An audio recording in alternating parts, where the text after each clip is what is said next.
Hallelujah, praise the Lord. ஆண்டவராகிய இயேசு கிறிஸ்து நாமத்தில் உங்களை வாழ்த்துகிறேன். கர்த்தர் உங்களை ஆசீர்வதிப்பார். இன்றைய நல்மைப்பணின் சத்தம் சங்கீதத்தின் புஸ்தகம் 32ஆம் அதிகாரம் 8ஆம் வசனத்தை நான் வாசிக்கிறேன். நான் உனக்கு போதித்து நீ நடக்க வேண்டிய வழியை உனக்கு காட்டுவேன், உன்மேல் என் கண்ணை வைத்து உனக்கு ஆலோசனை சொல்லுவேன். ஹல்லேலூயா. ரொம்ப அருமையான ஒரு வார்த்தை, ரொம்ப ஒரு கரிசனை உள்ள அக்கறை உள்ள ஒரு வார்த்தை. தன் மகன் மீது தன் மகள் மீது எப்படி ஒரு அக்கறை இருக்குமோ அவர் தம்முடைய பிள்ளைகள் மேல ஒரு அக்கறை வச்சிருக்கிறார். நான் உனக்கு போதித்து நான் உனக்கு போதிப்பேன். I will teach you. நான் உனக்கு போதிப்பேன்.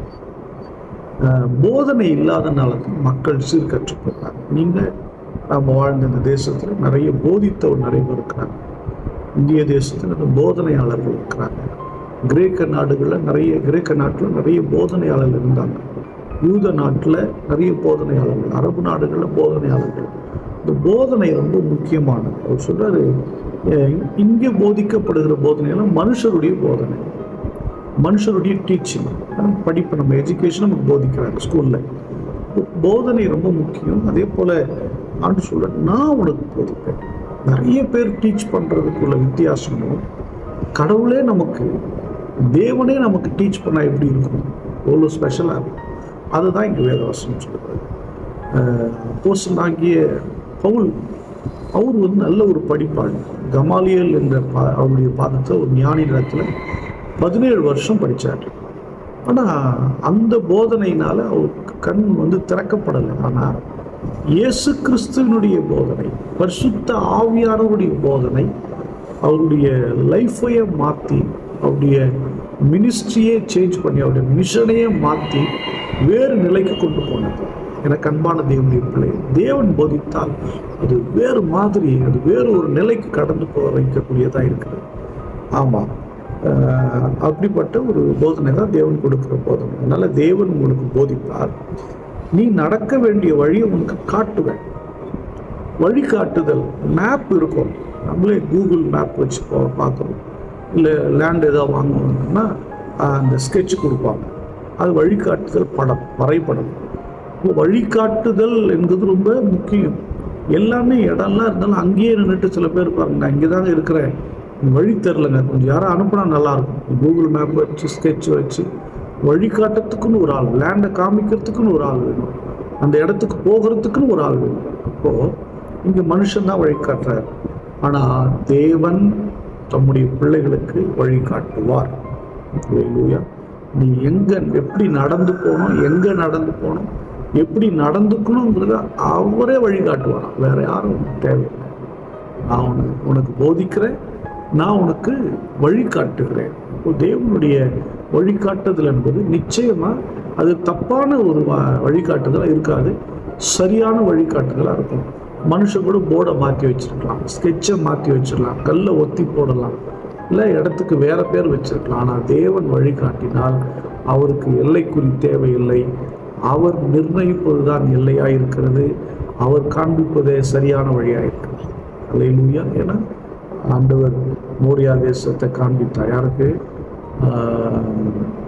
ஆபிரகாமுக்கு மோரியா தேசத்தை காண்பித்தார், தாவீதுக்கு மலையை காண்பித்தார். ஒவ்வொருத்தருக்கும் ஒரு சில இடத்தை காண்பித்தார். அந்த இடங்கள் எல்லாம் பார்த்தீங்கன்னா இடத்துல எல்லாம் சுற்றி ஒரே இடத்துல தான் கொண்டு வந்து நிற்குது பாருங்க.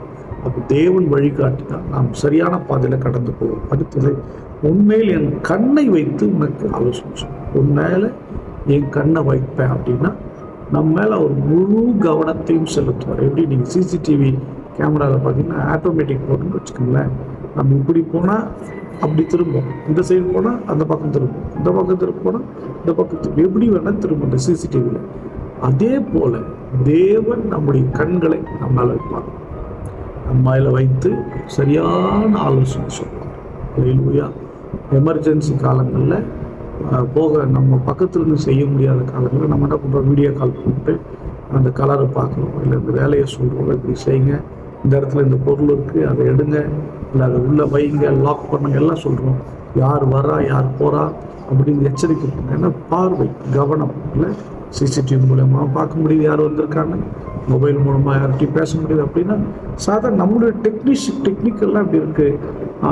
தேவன் அதே போல் தன்னுடைய கண்களை நம்ம மேலே வைத்து, அதாவது நாம் பார்க்கிற பார்வை ஒன்று இருந்தாலும் தேவனுடைய பார்வையை நமக்குள்ள வைத்து நமக்கு ஆலோசனை சொல்வார். அந்த ஆலோசனை ஒருபோதும் பொய்த்து போகாது. அந்த ஆலோசனை வெற்றியான ஆலோசனை தான் இருக்கும். சிரியா தேசத்திலிருந்து யுத்தத்துக்கு வர போகிறாங்க.